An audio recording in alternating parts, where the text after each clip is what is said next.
Happy October, everybody. And today, on day 26 of the Kings, the Queens of Halloween, I am crowning a very special actor and one who I feel like should be lauded right next to our obvious sort of bigger tier kings as far as like name recognition, like Christopher Lee and Vincent Price, My Bella, even kind of newer actors like Jeffrey Combs or Tom Atkins or Bill Moseley. I want to crown, and I am crowning, Robert Quarry. Robert Quarry is best known to us monster kids as the titular Count Yorga, and for all the right reasons. He is magic here. But before I go too far into that, Robert Quarry got his start actually in Hollywood in the 50s. He was in A Kiss Before Dying. He did a lot of TV work. He was in the film Winning. He was even in an episode of 77 Sunset Strip.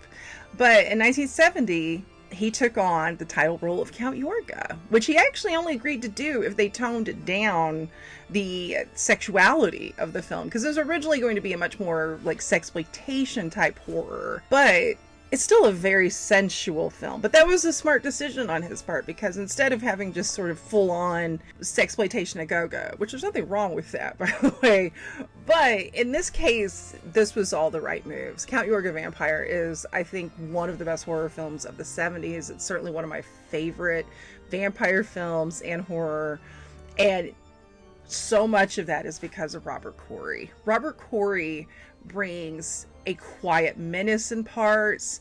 He is highly intelligent. You can tell that this character, he is arrogant, but he comes by it righteously. Like, he's like that really tiny percentile of people with high esteem who've earned it. Probably because he's not a person. He's a vampire. He's sexy, he's charismatic, he's magnetic, he's charming.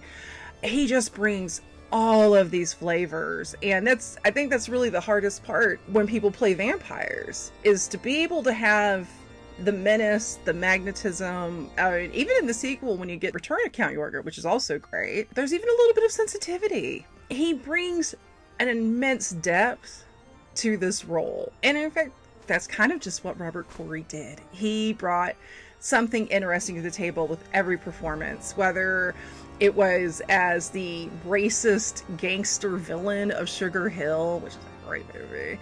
Even in, sort of his latter-day career where, some of the films weren't really as great, Beverly Hills Vamp. But just seeing him is a blessing. You're always happy to see this guy. He just had that it factor. I also do want to recommend The Death Master, which is part of the tiny subgenre of Manson-ploitation, where he's a hippie death cult leader who also happens to be a vampire. Lovely. Love it. And I love Robert Quarry. So do yourself a favor. If you haven't seen any of these films, what you doing? What are you doing? Go check them out. Please start with Count Yorga Vampire. You will not regret it. In the meantime, happy Halloween.